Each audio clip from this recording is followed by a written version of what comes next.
Entre el 90 al 98% de una planta superior está constituida por elementos organogénicos, dicho en otras palabras, de elementos abundantes en el entorno que componen la materia, como lo son el carbono, hidrógeno y oxígeno. En las plantas superiores, la mayor parte del material vegetal está constituido por agua, que alcanza valores entre el 80 al 95%.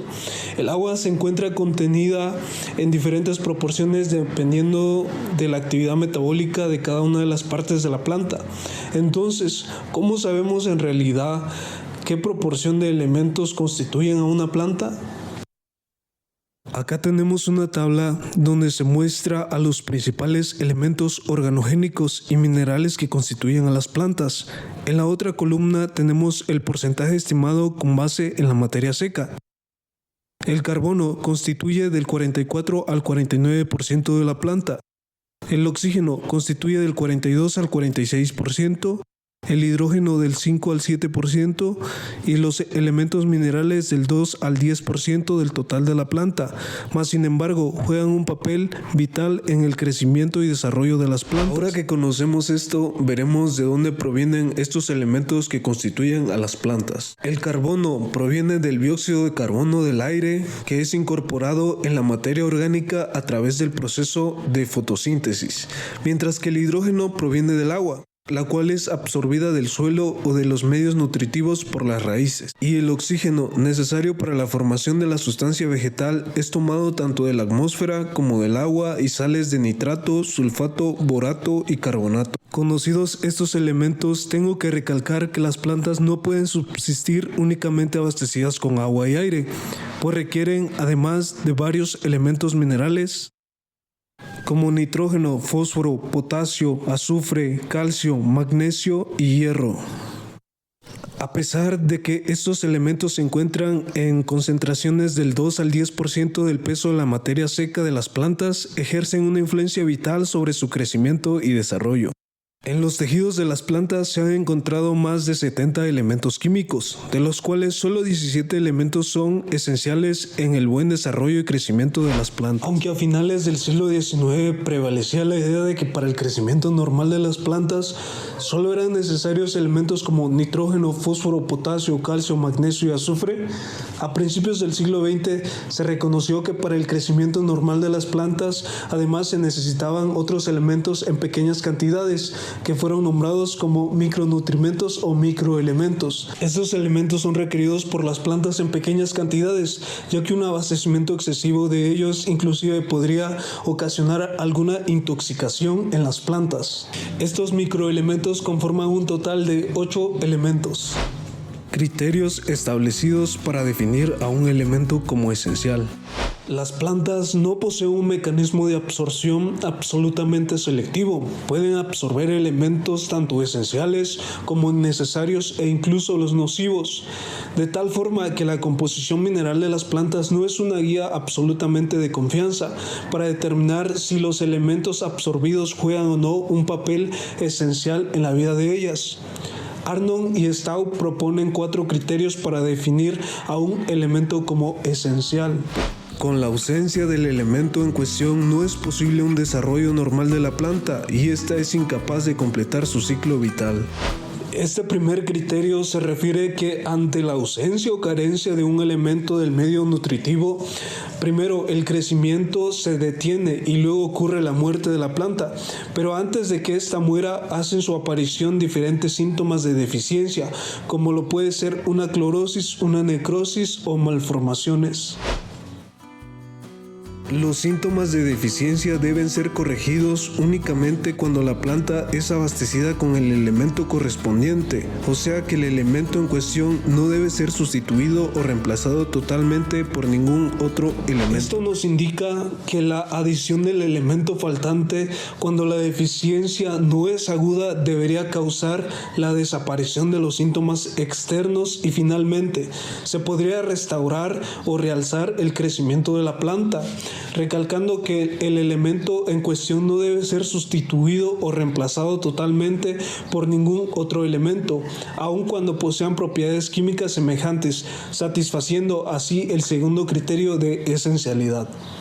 Los elementos esenciales deben ejercer una influencia directa en los procesos fisiológicos, como activadores de enzimas o reguladores de la velocidad de un proceso catalizado por una enzima o como constituyentes de un metabolito esencial. Las funciones sobre el metabolismo vegetal deben ser conocidas y debe ejercer una acción directa en la nutrición de la planta.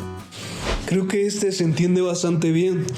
Como ejemplo, pondré al sodio, no considerado como elemento esencial para la mayoría de los vegetales, pero para las plantas con metabolismo C4 y las halófitas tiene un carácter de indispensable sobre su crecimiento, actuando en ocasiones como ahorrador de potasio en algunos cultivos. Ya que sabemos los criterios para clasificar a un elemento como esencial, conoceremos la clasificación de los nutrimentos en las plantas superiores.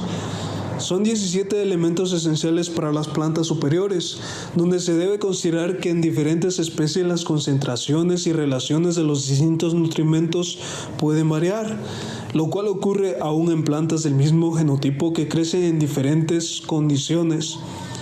Son 4 criterios de clasificación de los nutrimentos. Cada sistema de clasificación suele ser útil dependiendo de los fines que se quiera identificar a los nutrimentos. Clasificación de los nutrimentos por su grado o nivel de requerimiento en las plantas. Los elementos minerales pueden ser divididos de acuerdo con su grado o nivel de requerimiento por las plantas en elementos indispensables, útiles, prescindibles, tal como se muestra en la siguiente tabla. En la tabla podemos observar una clasificación de los elementos según los requerimientos de las plantas. En la primera fila están los elementos indispensables, que son aquellos de importancia vital para la nutrición de las plantas y que cumplen con los criterios de esencialidad. Dentro de estos se encuentra el carbono, hidrógeno, oxígeno, nitrógeno, fósforo, potasio, calcio, magnesio, hierro, manganeso, cobre, zinc, boro, molibdeno, níquel y cloro. Posteriormente están los elementos útiles, que en su forma directa o indirecta benefician la nutrición de las plantas superiores o de algunos grupos específicos de estas, sin ser indispensables en la nutrición vegetal. Y finalmente están los elementos prescindibles, que son absorbidos por las plantas pero no benefician directa o indirectamente el crecimiento de las plantas. Clasificación de los nutrimentos con base en las cantidades presentes por las plantas. Con base en las cantidades que se encuentran presentes en las plantas, los nutrimentos vegetales se dividen en macronutrimentos y micronutrimentos.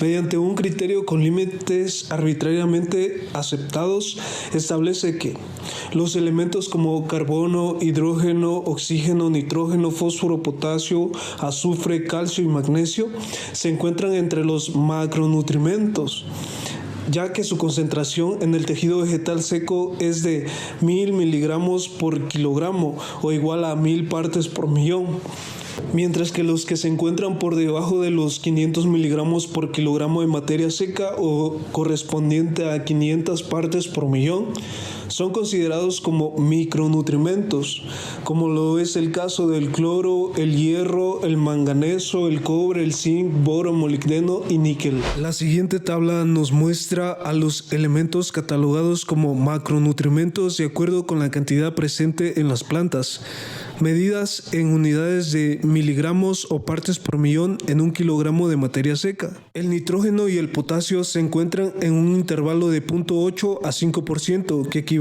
entre 8.000 a 50.000 partes por millón.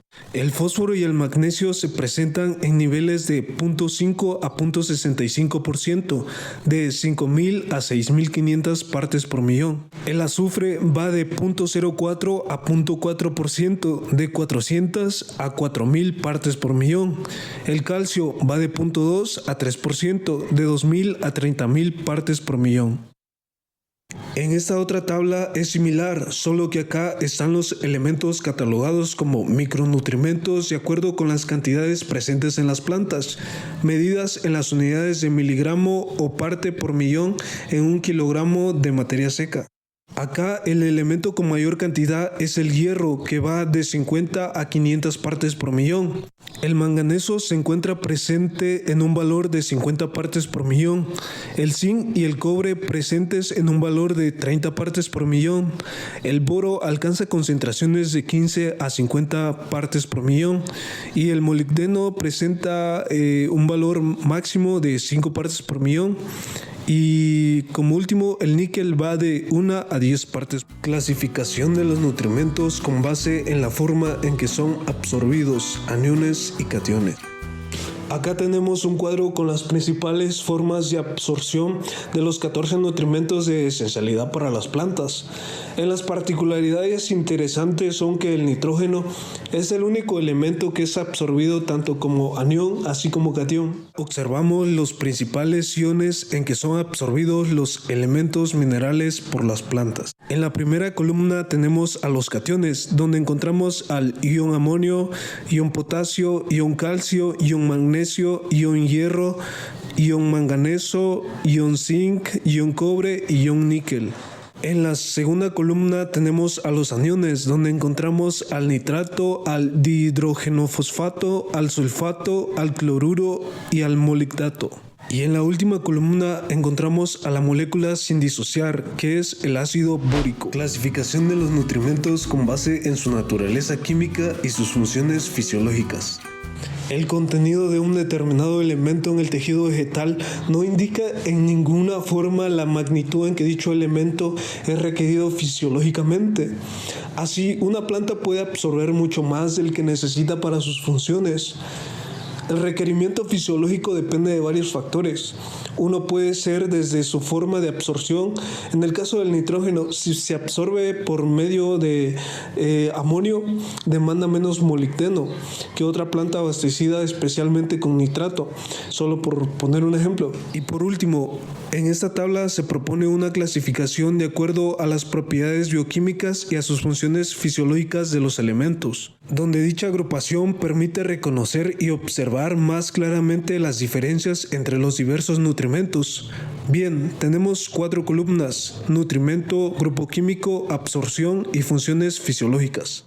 En la primera fila están el carbono, hidrógeno, oxígeno, nitrógeno y azufre, que forman parte de los no metálicos, y su absorción es en forma de dióxido de carbono, bicarbonato, nitrato, amonio, nitrógeno molecular, sulfato y dióxido de azufre. Y en tanto a sus funciones metabólicas, son los principales constituyentes de las biomoléculas.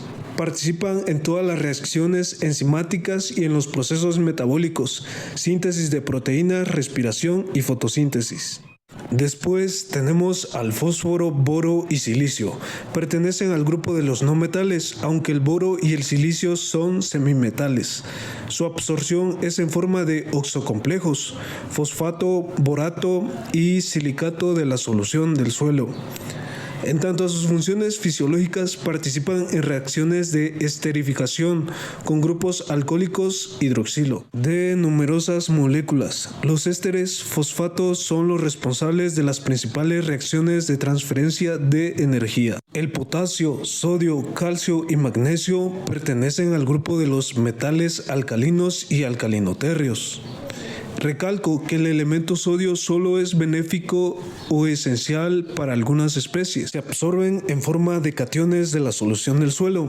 En tanto a sus funciones fisiológicas, participan en la regulación del potencial osmótico y en el balance de aniones, controlando la permeabilidad de la membrana y los potenciales eléctricos. El hierro, manganeso, cobre, molibdeno, níquel, cobalto y zinc pertenecen al grupo de los metales de transición. Al igual que como el sodio, el cobalto solo es benéfico o esencial para algunas especies.